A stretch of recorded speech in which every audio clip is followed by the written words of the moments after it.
This conference will now be recorded. All right, then, we're recording, so let's go ahead and get started. I want to welcome everybody tonight to our first Spalding School of Creative and Professional Writing virtual faculty reading. Tonight, we have writers from our creative writing faculty sharing new work in poetry, fiction, and writing for children and young adults. I'm so glad to see everybody who's here. I can see you in the chat room, and I'm going to ask you now to go ahead and mute yourself. And if you'd like to turn your cameras off, that would be great. With GoToMeeting, you can choose your view. If you view who's talking, you'll get probably the best experience. So I'm Lynnell Edwards. I'm Associate Programs Director. I'm very excited to be joined by my faculty colleagues here tonight. A little bit about the Spalding School of Creative and Professional Writing is that we offer degrees in both creative and professional writing in a low residency model, which combines the best of both in-person instruction and at a distance independent study. In our 20-year history, we've graduated over 700 alumni who live and write all over the United States as well as internationally. They publish and win awards in every genre and build literary communities wherever they live and write. Our newest program in professional writing prepares students for diverse tasks in communications, public relations, technical writing, and social media that are increasingly vital to success in any field. We are currently accepting applications for fall semester, so please find us on the web at spalding.edu to inquire and to begin your application by August 1st. All right, so on to the writers. Tonight, we welcome first Leah Henderson, joining us from Washington, D.C. Leah is the author of the middle grade novels One Shadow on a Wall, a Children Africana Book Award Notable, and a Bank Street Best Book, and the forthcoming The Magic in Changing Your Stars. Her picture books include Mamie on the Mound and the forthcoming Together We March and A Day for Remembering. Her short story, Warning, Color May Fade, appears in the YA anthology Black Enough, stories of being young and Black in America. Leah mentors at-risk teens, is an avid traveler, and her volunteer work has roots in Mali, West Africa. She attended Callaloo Writing Workshop at Oxford University, is on Highlights Foundation faculty, and volunteers with Quayle Journal and We Need Diverse Books. She received her MFA from Spalding University, and she lives in Washington, D.C., from where she joins us tonight. Welcome, Leah. Thank you so much for having me. Thank you all for joining us tonight. I hope everyone is safe and well. So I'm going to be reading from my forthcoming middle grade novel, One Shadow on the Wall. The Magic in Changing Your Stars. Okay, so all you need to know for the portion that I'm going to be reading is that the main character, Ailey, his grandfather is sick and in the hospital, and he's not sure that he's going to make it back home. And so he is confiding in Ailey about a special pair of tap shoes that he got from Bojangles, the famous tap dancer, back in Harlem in the 1930s. And he says the tap shoes are his greatest regret, because he never got on the stage to dance with Bojangles when he wanted him to. So he is asking Ailey to take care of those shoes for him and to not have regrets like he did. Okay. Ailey couldn't sleep. A queasiness settled at the bottom of his stomach. It told him he might be worried about the fall too, but he didn't want to be. He wanted to be brave and try. He stared up at the glow stickers. Usually, he could spend hours searching out the constellation and galaxies, but that night, Ailey couldn't concentrate.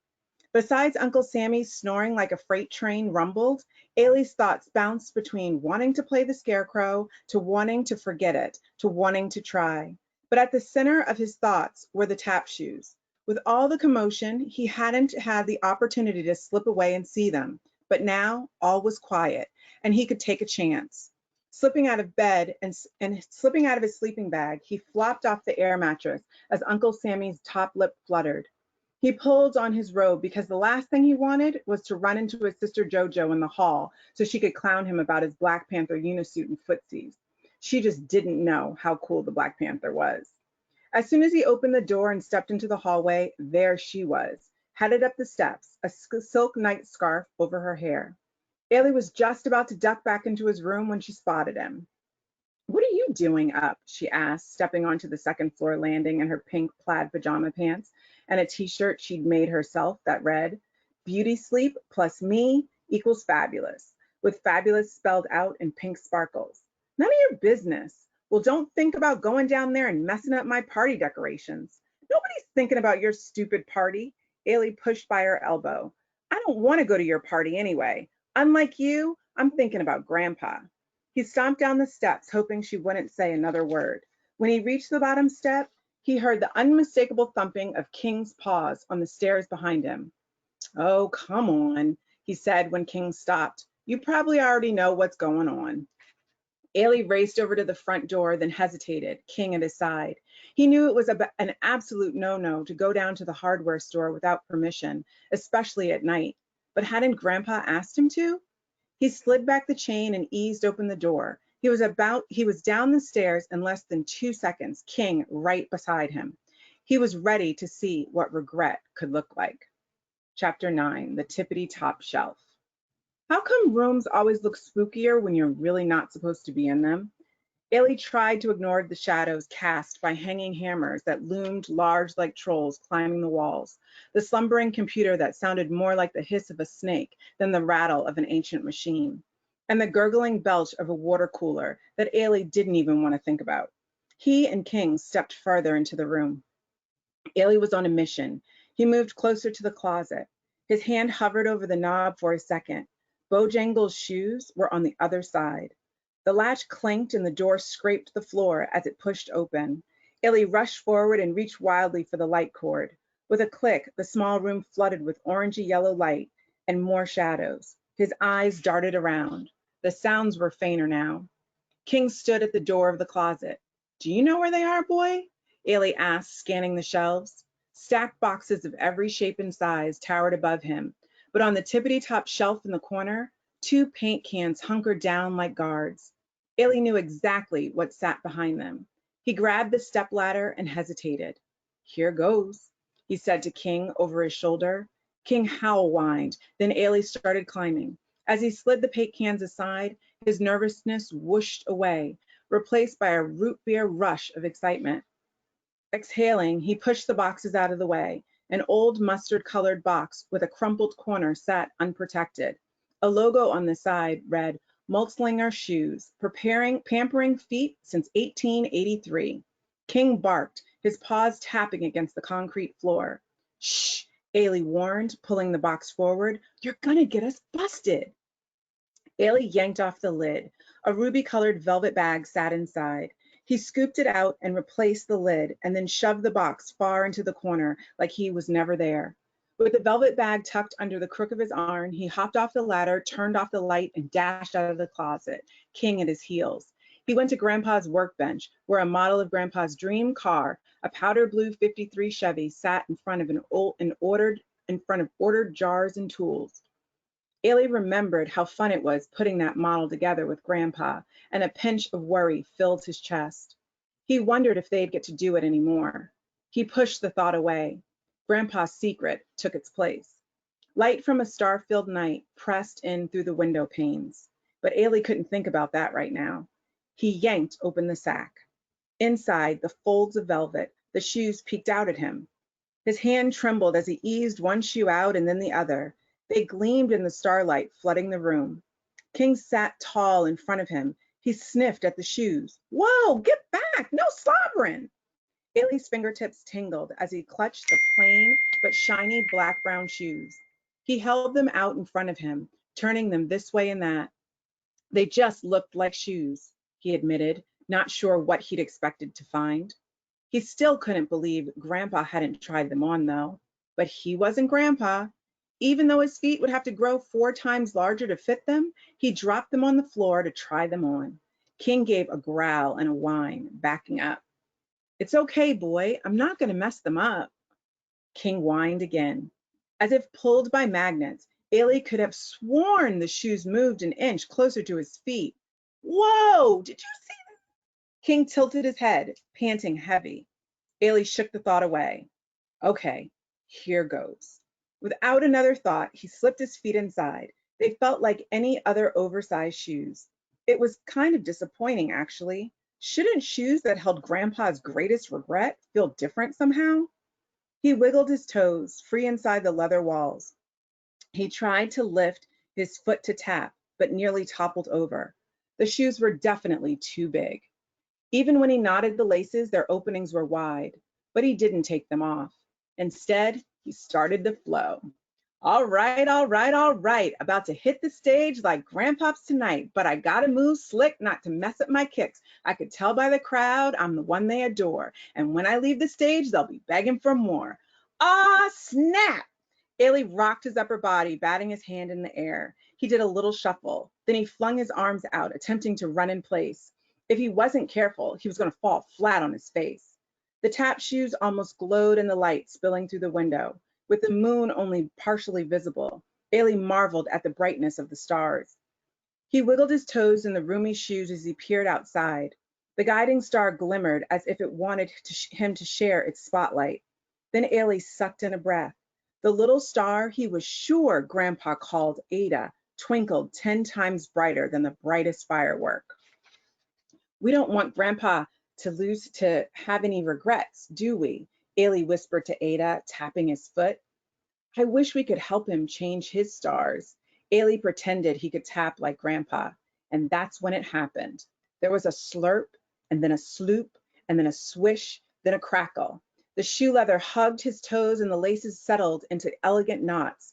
That didn't just happen. I know that didn't just happen. Ailey stared at his feet, his heart thudding. King scrambled back, barking and growling at the shoes, not caring who he woke. Before Ailey could shush him, a tingle flickered up his arms, twirled about his spine, and spread out across his body. The walls rippled, the shelves shook, hammers rattled. There was a pop. King's bark and the bzzz of a swooping fly got swallowed in sudden silence. King? The shelves, the computer, the workbench, and the walls were gone, and so was King. Everything went black, like Ailey had been blindfolded. He tried to shout, but couldn't get the sound out of his throat. He fell and spun all at once. There was nothing to see and nothing to hold. His arms and legs kicked and bucked at air. Then, pavement. A shower of sound blasted his ears. A pinhole of light grew wider and wider. The brightness stung. The blindfold ripped away. Ailey squinted, standing, looking around. Where am I? Thank you. Thank you, Leah. That was fantastic. I can see Ailey dancing, and I'm wondering where he has landed. Our next reader is Eleanor Morse. Eleanor, if you want to camera on. She lives on a small island off the coast of Maine in a community that flourishes with other writers, visual artists, and musicians. She has published 3 novels, Chopin's Garden, An Unexpected Forest, which won the 2008 Independent Book Publishers Award for Best Regional Fiction and the 2008 Maine Literary Award, and White Dog Fell from the Sky, a Publishers Weekly pick of the week. A 4th novel, Marguerite's Harbor, will be published by St. Martin's Press in April 2021. A nonfiction book, Over the Mountains, 2 Tibetan Girls' Journey Toward Hope, was written in collaboration with 2 young women from Tibet and describes their escape into Nepal. Please welcome Eleanor Morse. Thanks so much, Leah. Can everybody hear? I think I've got everything turned on. Okay. That was wonderful, Leah. I'll be reading from parts of the final 2 chapters of the novel that Lynnell just mentioned, Marguerite's Harbor, which is coming out next spring. And these chapters take place in 1968 at the height of the Vietnam War. In the public sphere back then, distortion of language, lying, and the twisting of facts had become commonplace. There was hope that we could become a better country, and some of that hope we can feel now. But in some essential ways, I felt in the writing of the book that this country has never really recovered from or fully moved beyond those years between 55 and 68. I wanted readers to feel the arc that connects our time now with what came before. So the point of view that you'll hear in this reading is Bernie in his first year of college, when young men were having to choose between enlisting, staying in college, going to jail, or fleeing to Canada. Marguerite's Harbor, Chapter 64, April 1968. When Bernie heard the news of Martin Luther King's assassination, he went and wailed in the woods, leaning his forehead against the smooth bark of a tulip tree. He slipped down the tree and knelt in the dirt, crying hard. He didn't see the yellow trout lilies, the purple violets scattered out near his feet. He scrubbed the back of his hand over his eyes, found the dead limb of a tree, and bashed it as hard as he could against a granite rock until it splintered. When he returned to his room, his hands were cut and his face covered in moss and mud. His roommate Joe was there. "The fuckers," Bernie said. "Who killed him? Everyone killed him. We all killed him." Cities were burning: Washington, Detroit, New York, Chicago, Boston, Cleveland.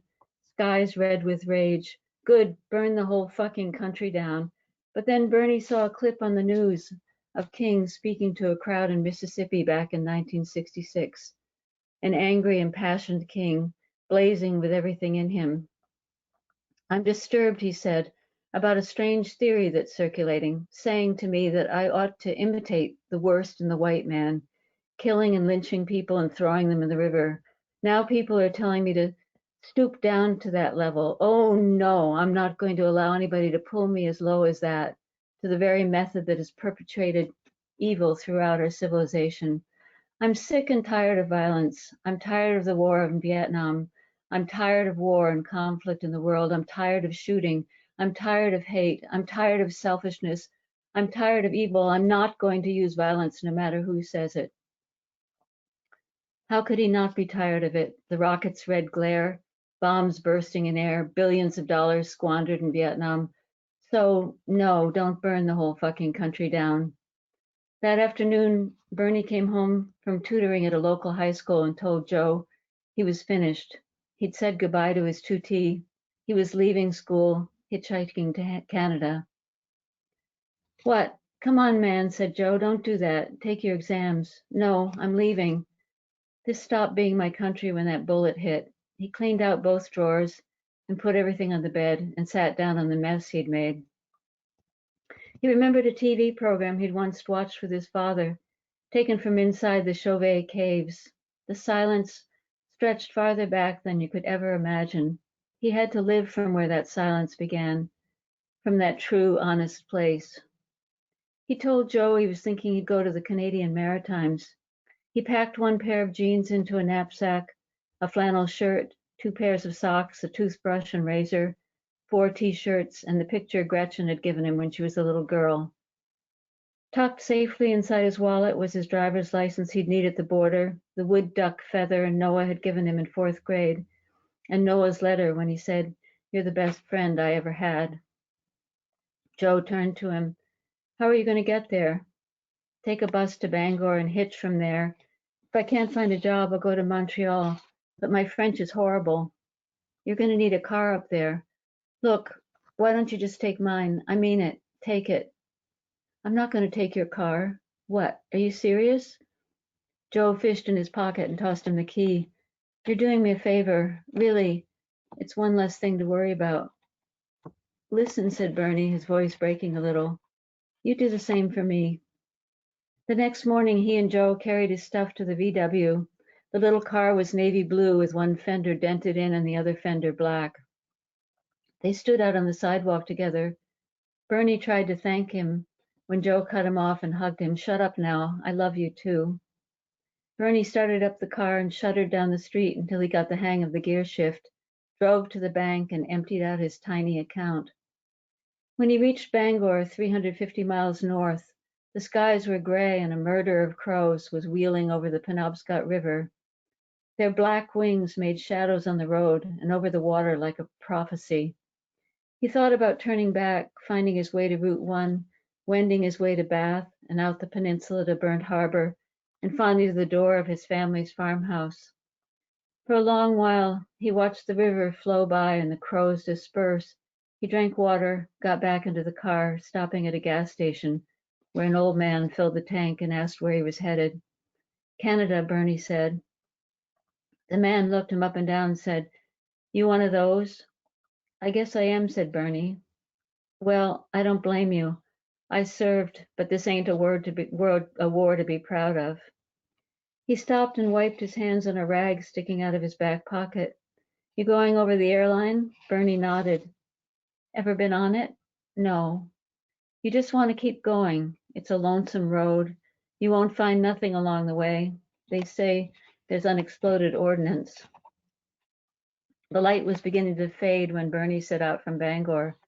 The car had no get up and go, and huge trucks thundered by, one by one, like dinosaurs running over a plain. He'd never been frightened of semi-trailers before, but these felt unearthly, filled with darkness. He should have used the bathroom at the gas station, but he wasn't thinking while the old man was talking. He pulled the car over to the shoulder and stopped as another giant truck roared past. He felt better as soon as he got out. The sun was slanted low, having its last moments of the day as it slipped from under a thick cloud. The smell of sweet fern rose to meet him. He stooped and picked up a sprig and rubbed it between his hands, then climbed a small incline of gray granite spotted with lichen. He turned his back to the road and peed into a low evergreen, then ran down the hill and folded himself back into the VW. Halfway across to Calais, a logging truck came up from behind with its devouring headlights and blaring air horn. Bernie was so scared he slammed on the brakes and pulled over to the side to collect himself. Catching his face in the rearview mirror, he stared into the eyes like craters of the moon, eyes like orphans, filled with apprehension and spiced with lunacy. Out the tiny windshield, he saw small scuddings of clouds passing over a setting half moon. He closed his eyes, not meaning to, and slept. At 4 a.m. he woke, muddled and still scared, drove into Calais. It was still early with few signs of life, 2 dogs running free, a pizza parlor, closed but its lights still blazing like something out of Edward Hopper. As the old man had said to do, he drove toward St. Stephen. The car stuttered up to the border gates, and a guard dressed in a Canadian uniform stepped out of a low concrete building.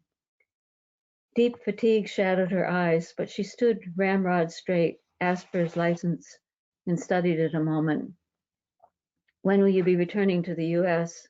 "I don't know exactly." She looked him up and down, not entirely friendly. "When will you know?" "Depends on what happens with the war." "You're not the first," she said. She made a cursory look toward the back seat of the car. "Do you have anything to declare?" "Like what?" "Drugs, firearms." She paused. "Dead bodies in the trunk?" He laughed. "No, the trunk is too small." She gave Bernie back his driver's license. "If you're looking for a job, the new fish plant in Pubnico is hiring." "I wish you good luck. Bienvenue. Welcome to Canada." "Oh, and if you're hungry, Pat's down the road has pretty decent food." He thanked her. The gate opened, and he drove through, half expecting that someone could still stop him. Thanks very much. Thank you, Eleanor. That was wonderful. And April won't get here soon enough to read the full book. Our third reader, Kathleen Driscoll, come on down. Yay! Kathleen, as many of you know, is chair of the School of Creative and Professional Writing, and she is coming to you live from the mansion at Spalding University, where I understand they're not too concerned about air conditioning. Kathleen is the author of the poetry collections Blue Etiquette Poems, a finalist for the Weatherford Award, Next Door to the Dead, a Kentucky Voices selection by the University Press of Kentucky, and winner of the 2018 Judy Gaines Young Book Award. Seed Across Snow, a Poetry Foundation national bestseller, Laughing Sickness, and Peck and Pock, a graphic poem. Her awards include grants from the Kentucky Arts Council and the Kentucky Foundation for Women, and she has received prizes from the Associated Writing Programs and Frankfurt Arts Foundation. She is board chair for the Association of Writers and Writing Programs, and founded and served 2 terms as the chair of the Low Residency MFA Directors Caucus. Directors Caucus. Kathleen, She received the Trustees Outstanding Faculty Award from Spalding University and served as the faculty representative to the Spalding Board of Trustees. Driskell received her MFA in Creative Writing from the University of North Carolina at Greensboro. Please welcome Kathleen. Oh, thanks, Lynnell. Thank you so much. Yes, it's a little warm in here. I'm glistening a little bit. That's a nice way to say it. But Eleanor, that was beautiful. I can't wait to hold that book in my hands. And Leah, you're always so fantastic. And Neela, I know you're going to be wonderful too. It'll be so great to hear from you. So I'm going to read 5 poems. 4 are new, and then I'll finish up with a poem from Seed Across Snow. This first poem is called Pastoral. I was a little shepherd until I ran through dried weed in winter, waving a wand, a brittle stem tipped with little birds frozen in flight. And I stooped to watch a hare heart beating through dusky fur. And I dipped down at the brown edge of the pond where the heron raised its spear, victoriously piked with a wriggling fish. After I abandoned my flock, I watched God reach through the low cloud cover, his fingers skittering through the brush, fingers like spider legs, running this way and that. I watched God's fingers stop nonchalantly to rub out something between thumb and pinky. Did I think he was searching for me in the meadow among the dried pink bull thistle? Maybe, maybe not.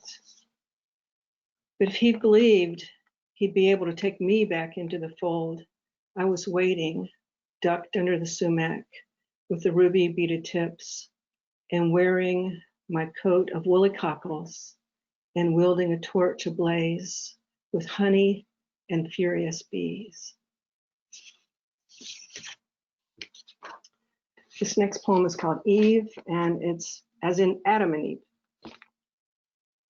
We know it's finally spring here when I'm heard calling out, God damn it, having just been startled by a snake sliding through tender grass, tail flicking one last quick flick as it slips under the planked porch.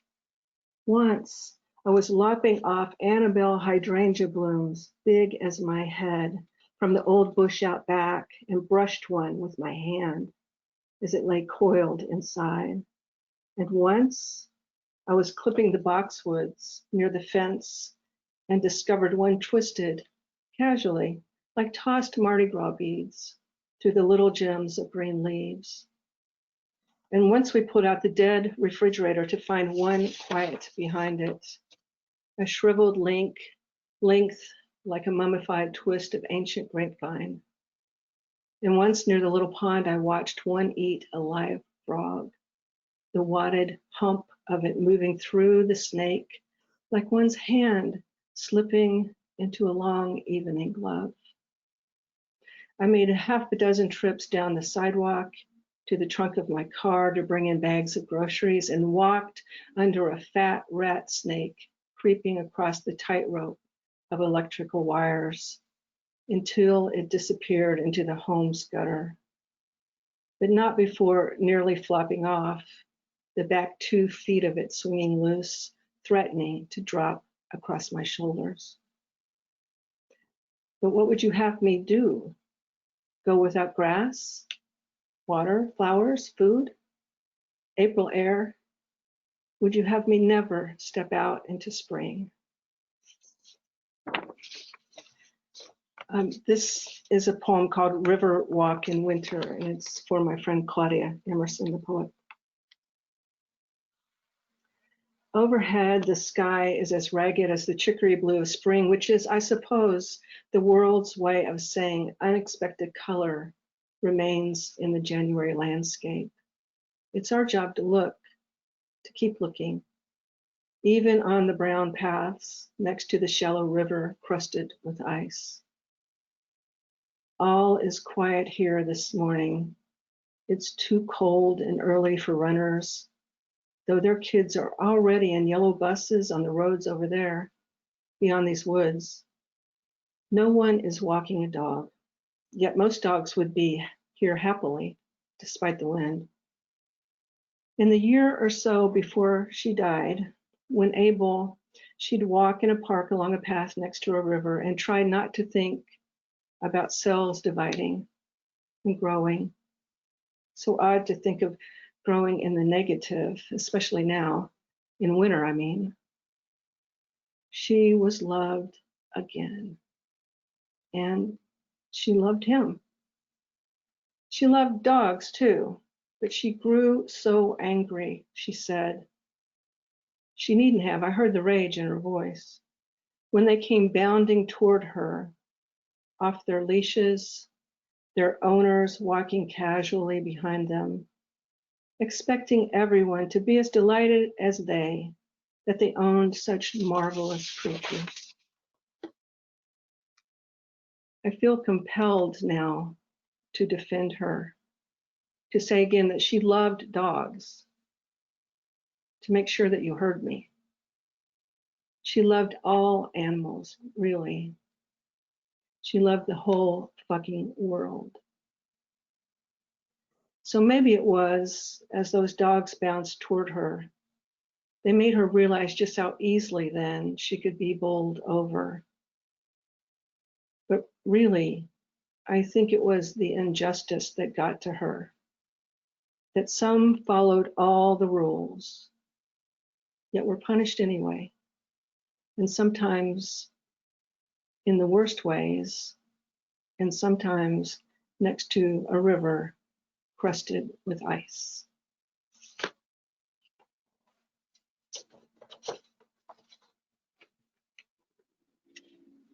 Poem for my grown children. In a poem, I should say first that this poem is referring to a poem that I love. It's one of my talisman poems. It's by Kevin Pruffer and it's called Seeds. And it's easy to find, P-R-U-F-E-R. If you don't know his work, he's a marvelous poet. Poem for grown children. In a poem I love, the husband slices open a pepper to find a church. But here at the sink, I've found a house, and inside the rattling seeds of a chandelier. It doesn't matter. My husband, my beloved, is also by himself in the hospital. And so in our home at the window, I stand alone for the first time in almost 30 years. Then my husband had rushed out into the dark, summoned to his father's deathbed. But I wasn't really alone. My toddler son slept, his mouth slightly open and red and wet inside like a fledgling's. My daughter grew within me, close as a locket on a chain. When my husband returned, I remember he talked of the rattle, the death rattle. The children are now inside their own homes, asleep, curled around their beloveds. But all so young yet, they do not think we will ever die. In their garden beds, if they are dreaming of seeds and light, they are dreaming of little blazes growing hotter. They're not dreaming of wind and flickering, and certainly they are not dreaming of smoke. And then I'll finish here with a poem that's called With the Shiner, My Husband Enters the Flower Shop, and it's in Cedar Cross Snow. It's the last poem of that book. It's a rather dark book, and so I was trying to finish with something a little lighter, like the readers would be fooled, like, oh, that book wasn't so dark after all. But anyway, with the shiner, my husband enters the flower shop. I should be thinking about him and how he could have lost an eye when the malignant scaffolding collapsed and a 2x4 dropped through the air on the job site the morning of our 19th anniversary. But I'm considering her, the florist, looking up from her table to see him walking in, sheepish, head bowed, ringing the bell as he enters. I'm wondering how many times she's arranged roses for the wounded, the bruised, the stitched, hungry male who needs her help and fast. And I wonder if she imagines me, black cast iron skillet, cocked in hand like a baseball bat, as she pulls out the 3 stems of delphinium, blue as a bruised heart, and 2 full hydrangea, pink petaled and soft as boxed lingerie. There is not baby's breath, I'm relieved to see, nor the red lips of soft roses, nor the ubiquitous and overly cheerful mom. She knows somehow what he does not, preoccupied with his day-to-day, that even a good long marriage holds small hurts that barb and fester near the skin. So she reaches for the balm of calm sweep of palm leaf, that healer of the unsaid arguments of mourning, the rising blood as I watched him back out in his truck, his having forgotten once again this morning of all mornings to hang up the towel, curled like a wet dog asleep on the bathroom floor. A long marriage remembers its youth as a roan, muscled horse, rearing with nostrils flared. I accept this, okay, for what I could have said, but didn't, and hold on to the thin healing. I accept too, finally, that often a long marriage is a donkey schlepping across the desert. Tender-eyed, I attempt to once again re-love husband as self, to heal the wounded I as one tries to heal self, and accept that the vase on the table, which stands to remind each day as I change its water, that even this good marriage is from time to time a sorry animal in need and overburdened, but grateful for the hard day it closes sore eyes against. Thank you all for being here. We really appreciate it. And thank you, Kathleen. It was really great to hear the new work too, and to hear where you're headed with that. Our final reader, Neela Vaswani. You want to click on Neela?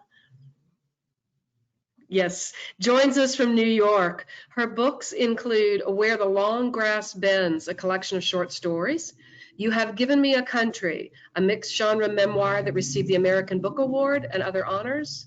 Same Sun Here, an epistolary middle grade novel co-written with Silas House. And This Is My Eye, a New York Story, is a picture book that Vaswani wrote and illustrated as a photographer. She also an audio book narrator of several books and received a 2014 Grammy for her narration of I Am Malala, How One Girl Stood Up for Education and Changed the World by Malala Yousafzai. Vaswani has a PhD in American cultural studies and is passionate about education, social justice, peace, and kindness. Please welcome Neela Vaswani. Hi there, everyone. I'm so glad to be here with you, and it's so moving to be reading with you, beautiful female souls. So thank you so much. I was going to read from a new essay that I've been working on, but something that I wrote in 2008 kept calling out to me as being more relevant for right now. In this moment. So I'll be reading from Same Sun Here, my middle grade novel, middle grade novel in letters that was co-written with Silas House. And I'll read from one of my characters' letters. Mina is a 12-year-old girl living in New York City, a recent immigrant from India. And she's been raised by her grandmother, who she calls Dadi, in the mountains of Northwest India for the past 9 years, while her parents and her older brother, who everyone calls Kiku, were living in the States and saving money to bring her over. And I'll be reading in Mina's voice, so not in my New York accent, but in my Indian family's accent that I was raised with. December 5, 2008. Dear River, it is hard to write this, but Miss Bledsoe said I should get my feelings out. Dadi has died. She died on 20 November, but we didn't find out until 23 November when my cousin Anjali called Daddy at work. She'd gone to see Dadi and found her lying on the floor with a fever. Dadi had been grinding corn, which is very hard work. She didn't recognize Anjali, kept calling her Mimi. Oh, River. She was looking for me. She was always there when I needed her. She always took care of me, even when my own parents and brother left and went to America. It was Dadi who loved me and fed me and made sure I was not alone. But I wasn't there for her when she needed me. I'm feeling so bad. Anjali took her to Landau Hospital, but she needed medicines they didn't have, so Anjali hired a car for Dehradun. It is a very long drive to the city. Anjali said Dadi kept her face pressed against the window all the way down to the valley. She was looking at the mountains. She was saying goodbye. At the hospital, Dadi went unconscious. Anjali held her on her lap because she didn't want to put her on the floor. Anjali is skinny, like me. They sat like that for 7 hours, and Dadi died in Anjali's lap, and only then did the doctor come. He said Dadi had an infection that had gone into her heart. She was 58 years old. I keep thinking about Gopi, our neighbor's cow. She is pretty with a long white tail, and she is very spoiled. Every day she waits for Dadi at the corner of Char Dukan, and they walk together to Sisters' Bazaar. She will not understand why Dadi doesn't come. She will be standing there, swishing her tail and waiting for Dadi. She will have to walk home alone. We were not able to go to the funeral. It is too much money for the plane, and we would not reach there in time because it is such a long journey. Poor Daddy is having a lot of trouble. We have not seen him yet, but when I talked to him on the phone, he could not stop crying. I have never heard him cry before. It scared me. Dadi is his mother. I cannot remember if I told you that before. Mum knew Dadi the whole of her life, too. She was their next-door neighbor, and Dadi was the one who encouraged Mum to be a teacher. She always said, teachers are the seed. The thing that makes it harder for Mummy Daddy Kiku is that they have not seen Dadi in 9 years. I used to want to be a poet, but now I want to be a teacher. That is what Dadi wanted to do more than anything in the world. She learned reading and writing, but it made her sad that she couldn't do it as well as she cut grass or cooked or climbed a mountain. She said she would never be able to do it without thinking, the way I did. One time, when I got a bad grade at school, Dadi told me how much it hurt that she was not able to go to school as a child. All her brothers were allowed to go, but because she was a girl, her father said she didn't need to learn. She went with her mother into the forest and worked. She used to try to read her brother's books, but she could not understand them. Once when Dadi was pregnant with my uncle, a man cheated her out of 300 rupees. The man took her money and gave her a piece of paper. He said it was a prescription that would make her baby strong. But when she brought the paper to the pharmacy, they said it wasn't real. All the paper said was, "This woman is stupid." Dadi had kept the paper all those years, and she showed it to me. She said she was cheated because she could not read or write. She said she did not want something like that to happen to me. I have never gotten a bad grade since she told me that. I am angry. For many days I was sad, but now I am angry. I am angry at Anjali for only visiting Dadi once a week. I am angry at Landau Hospital for not having medicine. I am angry at Mummy Daddy for moving to New York. I am angry at New York for being a place people want to come to. I am angry that Dadi died in a city waiting for a doctor. I am angry at myself. I knew something was wrong when she didn't write a letter that week. I should have called Anjali then. There is something terrible trapped inside me. I think if I open my mouth to say anything, even hello, that terrible thing will come out. So I have not been talking. Nobody has. We are all sad and quiet. I feel like a different person. I guess anger and sadness are things that settle in your bones and become a part of you. I am still wearing my watch set to India time. I will never take it off. December 8, 2008.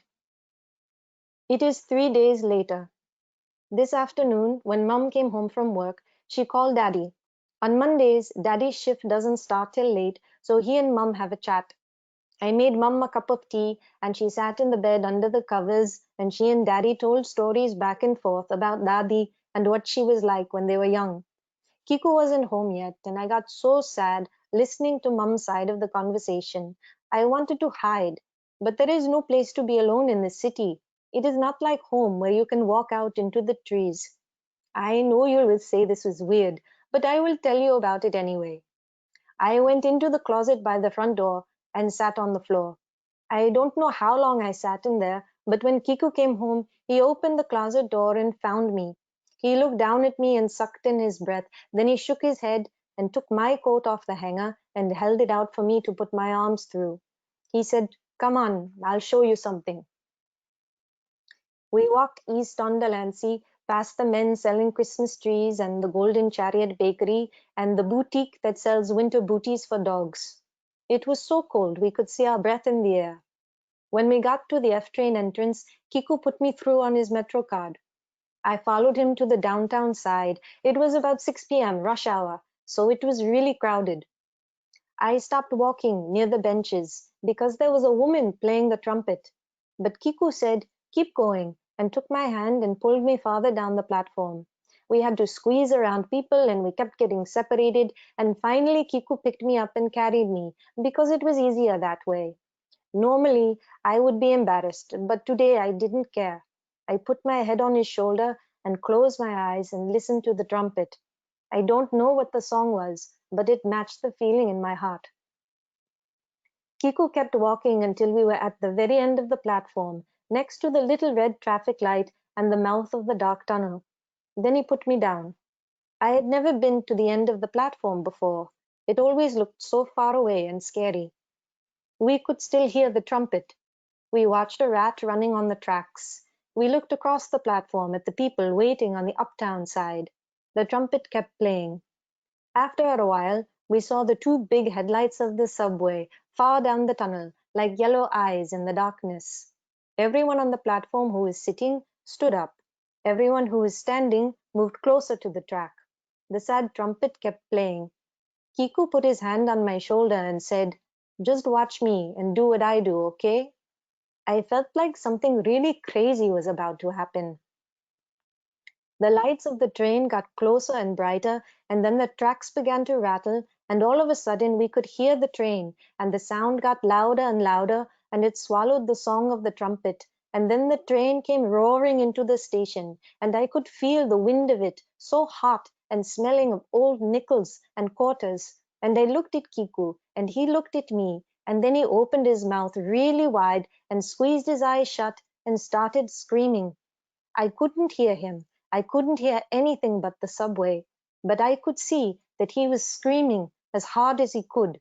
The veins in his forehead popped out, and there were tears coming from his eyes. So I started screaming too, as hard as I could. I couldn't hear myself, but I could feel that terrible thing inside me coming out. I kept screaming and screaming, and the train flew by, the cars blinking so fast, and all I heard was the subway and its roar. We screamed until the subway slowed down and got quiet and stopped. Then the doors opened and all the people inside rushed out and all the people outside rushed in and the doors closed back up and the train pulled away. Me and Kiku stayed where we were and screamed at the next 4 trains that came into the station. Not a single person heard us. It felt good and we both lost our voices. So, Kiku has figured out a way to be alone in the city.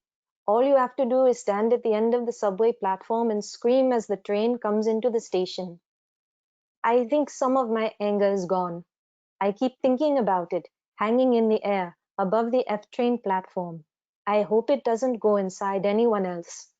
Before I got in bed tonight, I gave Kiku a big hug.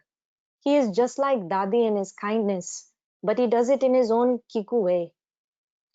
Today in history, Mr. Off was talking about the New Deal and how if FDR had waited even one more day to start it, many more people would have starved to death and suffered. He said, "Don't forget that every moment counts." When he said that, I thought about Dadi. I wish I could have just one more moment with her. I miss her hands. I miss the gap between her 2 front teeth. I miss the way her knees creak in the morning. I miss everything about her. Thank you.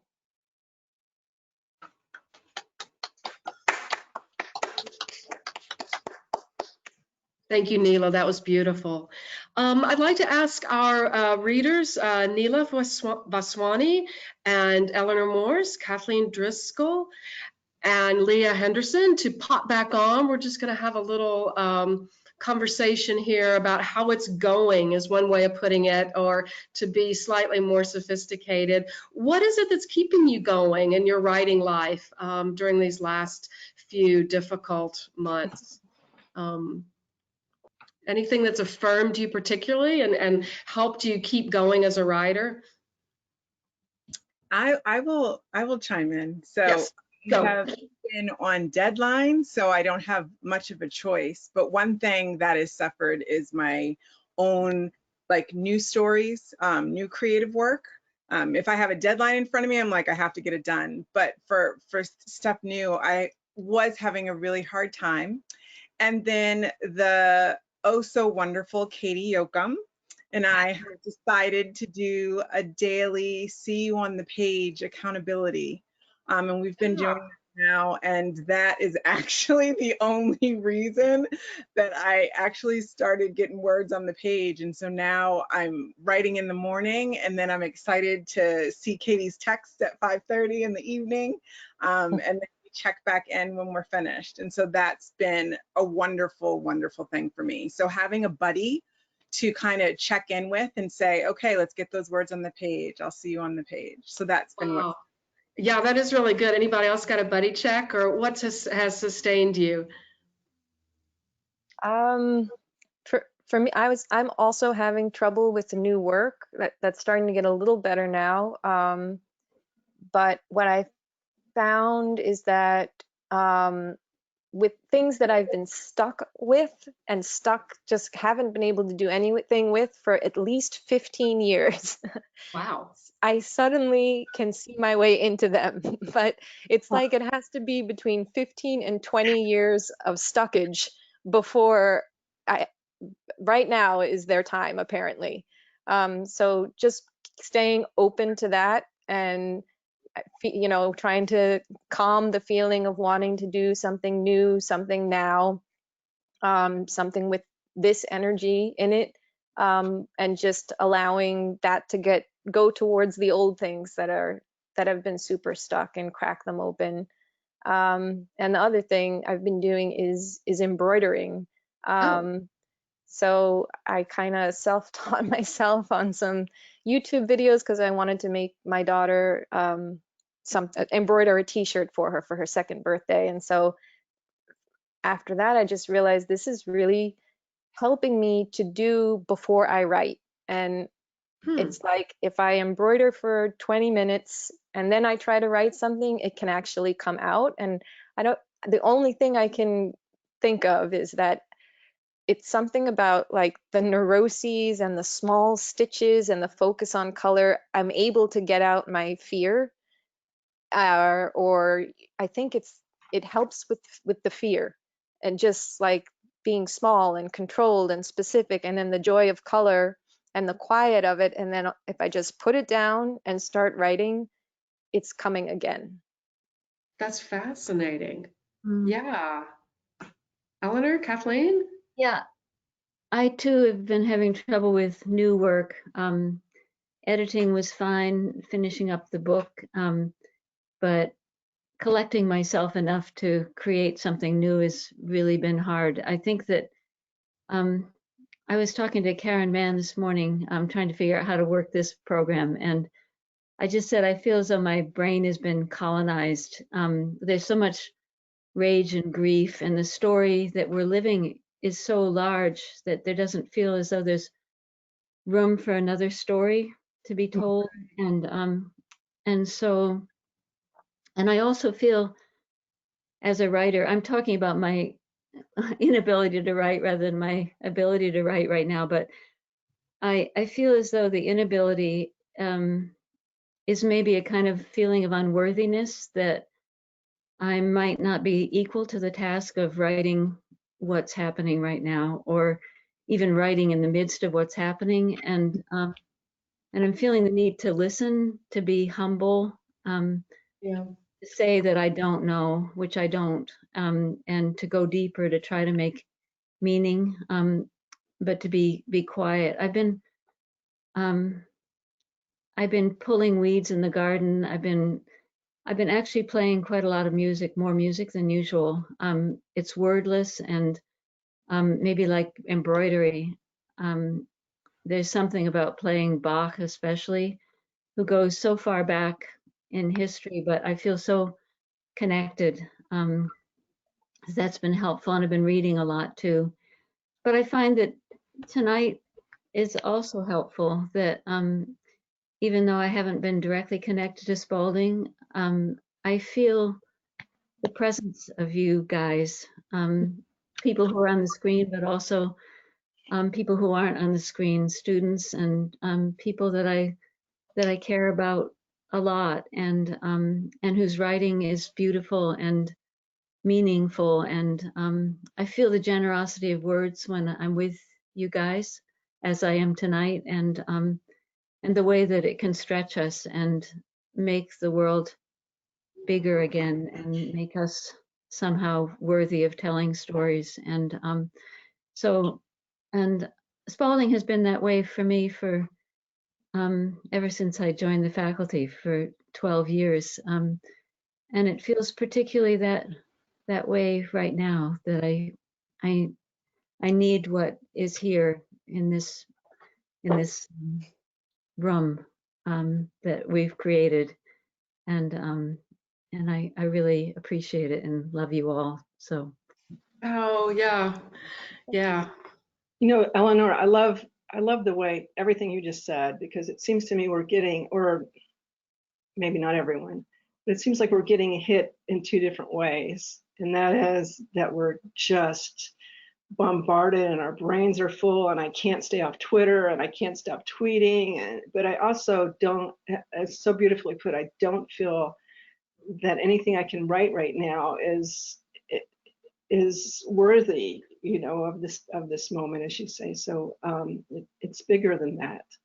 And you know, I've always been someone who believed that the personal is political and the political is personal. But you know, this sort of literature that I think the time calls for now, it's not my flood subject. It's not. I don't feel that I have any expertise, and I do feel like I need to sit back right now. So I'm writing poems and letting them be bad, and trying not to worry about that. I mean, if I'm not writing, this is what is killing me right now in some ways, is if I'm not writing, I don't feel like my authentic self. I don't feel my human self. And so I've just had to write bad stuff. Yeah.